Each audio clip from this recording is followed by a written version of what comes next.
মায়ের প্রিয় মিষ্টি। মা রাত্রিবেলা প্রতিদিন রসগোল্লা খেয়ে ঘুমাতে যান এবং মায়ের ভোগে অবশ্যই রসগোল্লা থাকে এবং রাজা সুইটসের রসগোল্লা, সূর্য মোদকের রসগোল্লা।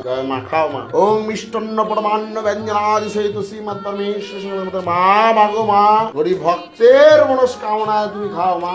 কি খাওয়াবো? বিশ্ব ব্রহ্মাণ্ডকে খাওয়াচ্ছেন যে মা, দিয়ে কত খাদ্য নানা করলা যে খাওয়াতে চাই তাকে আলো চাল মুখ ভোজা ঠাকুর রামপ্রসাদের কথা। বিশ্ব ব্রহ্মাণ্ডকে মা আমার খাওয়ায়, আমরা মাকে খাওয়াই সে অন্তরে ভক্তি। 5 বছরের বাচ্চা, আমি ছোট মা তো, তাই আমরা খাইয়ে দিচ্ছি। জয় মা পরমেশ্বর। এখন মাকে খুব সুন্দরভাবে সাজানো হয়েছে আজ। মাকে সুন্দর, মা সুন্দর, মা সুন্দরী, জগতের সব থেকে সুন্দর। এই জগতে যত রূপবতী মেয়ে আছে সব থেকে সুন্দরী উনি। শিবকে এমনি মনের প্রেমে পড়েছেন, সব থেকে সুন্দর। শিব এত সুন্দর হয়ে এই কালো মেয়ের প্রেমে পড়েছেন এবং পায়ের তলায় শুয়ে আছে। বলছেন কালো মেয়ের পায়ের তলায় দেখে যে আলোর নাচন। আমার এই কালো মেয়ের পায়ের তলায় আলোর নাচন আছে। বিশ্ব ব্রহ্মাণ্ড যে কালোতে লয় হয়, যে কালোতেই সৃষ্টি হয়, সেই কালো জগৎ ব্রহ্মাণ্ড সৃষ্টিটাকে, এই জগৎ কালো তমসাযুক্ত ছিল মাতৃ। মা আমার পুণ্য, মা আমার নির্গুণা, মা আমার সগুণা।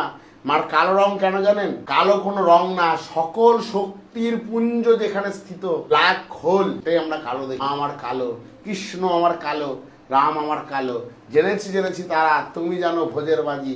যে তোমায় যেভাবে ডাকে তাতে তুমি হও মাই রাজি। যে যেভাবে ডেকেছে মাকে সেভাবে পেয়েছে।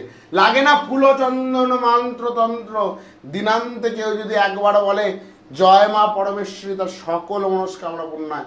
মায়ের নামই মহামন্ত্র। কেবল জয় মা পরমেশ্বরী, জয় মা পরমেশ্বরী, জয় মা পরমেশ্বরী, জয় মা পরমেশ্বরী।